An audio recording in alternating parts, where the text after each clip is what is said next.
guys. That's not exactly what I'm going to talk about because I made the slides after I told them what I was going to say. But my name's Kate Nix. I'm a professional wrestling gear designer. I'm a musician. I used to do burlesque with Liberty Rose. She and I started Broad Street Burlesque together. And I'm crazy. I'm crazy as fuck. I've been crazy my whole life, but when I was 17, I was diagnosed illegally with borderline personality disorder. This is because borderline personality disorder, you can't technically diagnose it until you're 25, which is the age I just turned last year. You can't diagnose it until you're 25 because your brain's not fully developed. But basically, to me, it means that I have I have a really hard time with assuming things are not black and white. You can see the symptoms here. You have to have at least 5 of these 9 symptoms. For me, it manifests as outbursts, anger, depression, anxiety, thinking everybody hates me and is trying to leave me, not being able to get out of bed for days, self-injuring, and being abusive towards friends and family. A lot of cool, fun stuff. And early last year, right after I got married, which you saw that photo, that was 2 days before I was admitted to the hospital,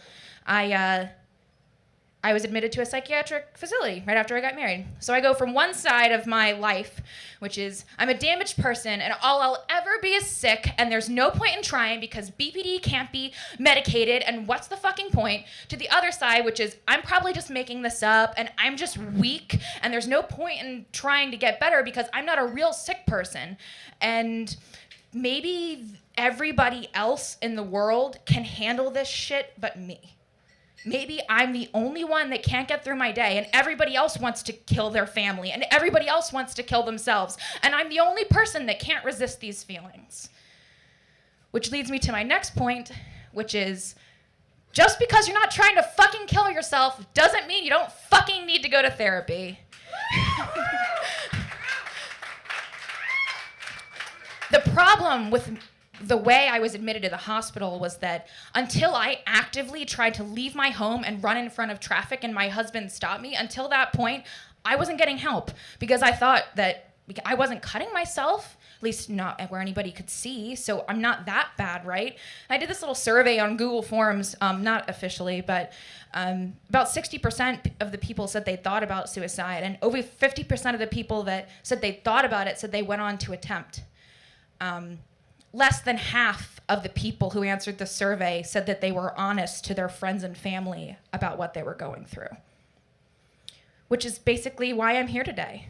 I came out of the crazy closet on November 12th, 2015. There's a slide up here somewhere that'll tell you that. This is the day I got out of the hospital. I actually went out to dinner with Liberty Rose and her boyfriend the day I got out. She was one of the people that visited me. And so did my husband. He visited me every day. So I'm lucky that I have a support system. But I was so scared to tell people that I went in the hospital. Because even though I had been open about having BPD and open about having depression, for some reason, being committed was just this whole other thing that meant I was actually crazy now and no one was ever gonna trust me again. What if I can't get work?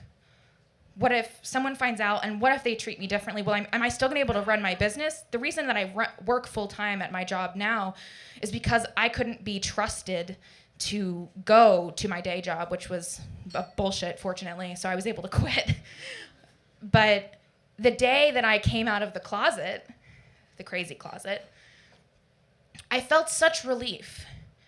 And most people were like, oh, you're an inspiration, congratulations, you're so strong, blah, blah, blah. But there were a couple people that were like, oh, every time they spoke to me after that was like, I know you're going through a hard time and this must be so difficult for you, about pretty much any hardship or struggle that I was coming across. 2 weeks after I was admitted to the hospital, I had a tumor on my ovary that had to get removed. And everyone was like, oh, this must be so hard for you. I was like, no, I'm fine. I'm not a child. I'm not my disorder. And it's really hard to hold myself accountable when it's just me to say those things. But having friends and family surrounding me, telling me that I'm not damaged, I'm just sick. I just have a psychiatric head cold permanently. And I'm learning to live beyond the limits of my disorder. And I'm hoping that you'll be more honest to the people around you in the future, having heard my story and knowing that the thing that they write movies about serial killers about, it's not that bad, you just dye your hair green.